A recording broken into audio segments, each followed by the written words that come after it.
दोस्तों, kids fun story channel में आपका स्वागत है। जादुई मटका। एक गांव में एक गरीब लड़का राजू अपनी माँ के साथ रहता था। उसकी माँ खेतों में काम करती थी और राजू हर दिन जंगल से लकड़ियाँ इकट्ठा करके बाजार में बेचता था। एक दिन जब वह जंगल में लकड़ियाँ इकट्ठा कर रहा था तो उसे एक पुराना मटका जमीन में आधा दबा हुआ मिला। राजू सोचता है कि चलो मैं इसे घर ले जाता हूँ, शायद माँ इसमें आटा या पानी रख सके। राजू मटके को उठाकर घर ले जाता है। जब उसने उसको साफ किया और कुछ चावल के दाने डालने लगा तो अचानक मटके से एक रोशनी निकली और एक भारी सी आवाज़ आई। धन्यवाद राजू, तुमने मुझे सालों बाद बाहर निकाला है। मैं एक जादुई मटका हूँ। जो भी मेरे अंदर रखोगे वह दोगुना हो जाएगा। क्या सच में? चलो पहले इसे आजमाते हैं। उसने मटके में एक मुट्ठी चावल डाला और देखते ही देखते चावल दोगुने होकर बाहर गिरने लगे। वाह, क्या बात है!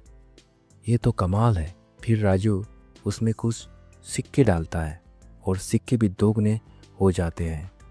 राजू ने यह बात अपनी माँ को बताई और वे दोनों बहुत खुश हो गए। अब उनके पास खाने पीने की कोई कमी नहीं थी। लेकिन यह बात गांव के लालची जमींदार को पता चल गई। उसने राजू के घर से मटका चुराने की योजना बनाई। रात में जब सब लोग सो रहे थे, जमींदार चुपके से घर में घुस आया और मटका उठाने लगा। लेकिन जैसे ही उसने मटके में झांका, मटका अचानक जोर जोर से हिलने लगा और जमींदार खुद उसमें गिर गया। और फिर मटका हंसते हुए बोला, अब तुम भी दोगुने हो जाओ। और अगले ही पल मटके से दो जमींदार बाहर निकले और दोनों डर के मारे भाग गए। गांव वालों ने यह सब देखा और जोर जोर से हंसने लगे। राजू और उसकी माँ ने उस जादुई मटके का अच्छे कामों में इस्तेमाल किया। वे गरीबों की मदद करने लगे और धीरे धीरे पूरा गांव खुशहाल बन गया।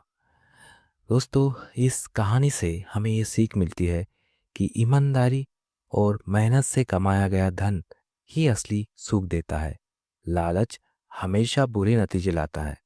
ऐसे ही नई नई कहानी सुनने के लिए किड्स फन स्टोरी चैनल को लाइक एंड सब्सक्राइब करें।